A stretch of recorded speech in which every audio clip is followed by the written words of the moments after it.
it down.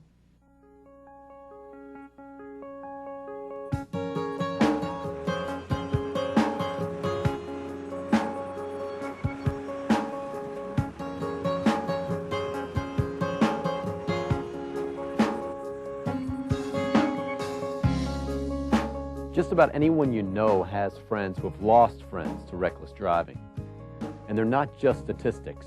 They're part of someone's family, someone's boyfriend or girlfriend, someone's best friend.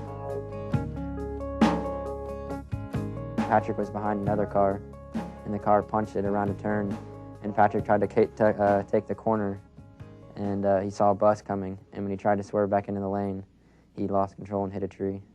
You know, it was really hard. He had to have a brain operation because his brain had swelled, so they had to take, thank you, they had to take part of his skull out. He's doing better. He can't talk. He can't move. He can't walk. But he's doing really well. Like, they ask him questions, yes or no questions, and they have him blink, and he does that. And they're working on moving his arms now and stuff like that. No one really jokes around when they drive anymore. They take driving a whole lot more serious. He's like one of the most responsible people I know, actually. You know, he's always doing the right thing and everything. You know, and maybe he just went too fast.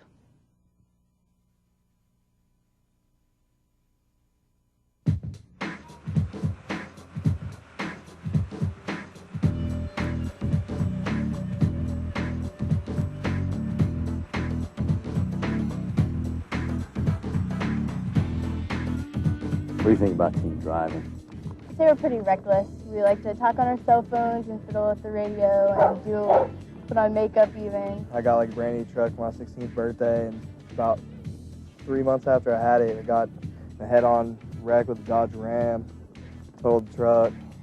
And I was going a little bit too fast around the turn, but then there was like somebody who was like halfway in my lane. I overreacted and swerved and lost control of my car and hit a tree. You're only supposed to have, what, like 3 people, something in your car, and I've had many more than that. I pulled a 180 and almost flipped over my car on a bridge. But that was because I didn't have any tires and it rained that night and I was speeding. I was basically just going too fast and I wasn't paying attention. And I got plowed by this big Z71 and it spun my car around like 3 times.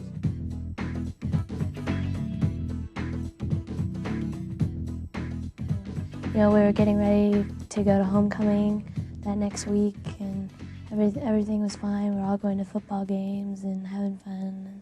Jared and John actually came up to my work before it happened, and then later that night I just heard there was an accident. So I was like, what happened?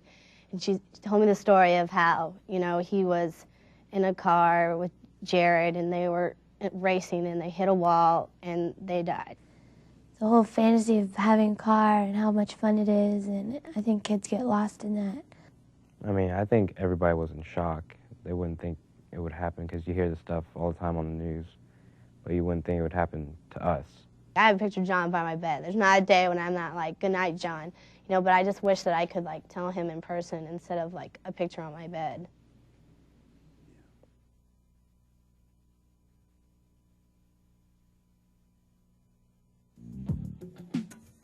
Here we have a Honda Civic.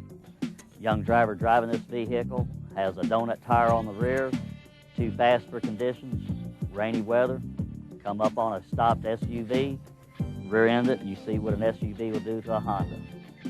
This kind of loss is traumatic and stays with you all of your life. Pictures like these are gruesome and don't seem like they should be real. Officer Brad Blakeney works with the Cobb County STEP unit. He lives with it every day. That knock on the door at 3, 4, midnight.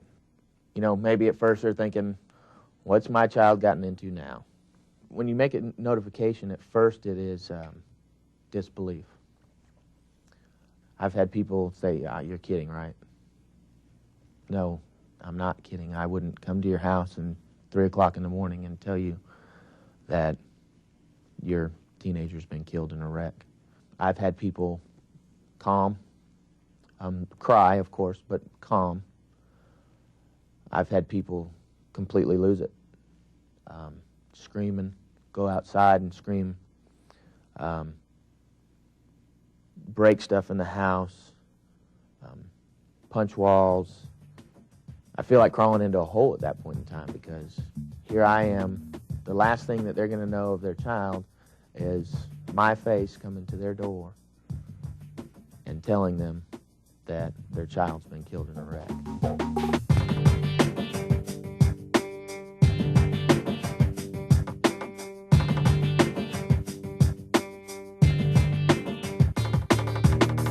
It's always happening to someone else.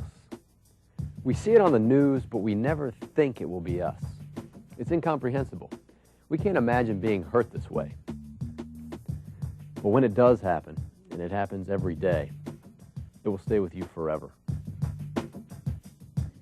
It was in 1947, June the 8th, Sunday afternoon. I was 16, and I had gotten my driver's license 2 weeks before this automobile accident happened. And the reason I got my driver's license is I have a very good friend, and her mother said, if you're going to be asked to drive and take care of your sister, you need your driver's license. And we're on this dirt road, and we're going along fine, and all of a sudden, I didn't know what happened at the time. I just knew that we were then, I was eating dirt, and it happened so fast, and it was a tire blowout, and it threw my sister out. And there was a guy, he knelt down by my sister and took her pulse, and he just shook his head. And then we were taken up to Marietta, and she was dead. If something happens and you're the driver, you feel responsible for it the rest of your life. And it's a terrible thing to think my sister's life was ended.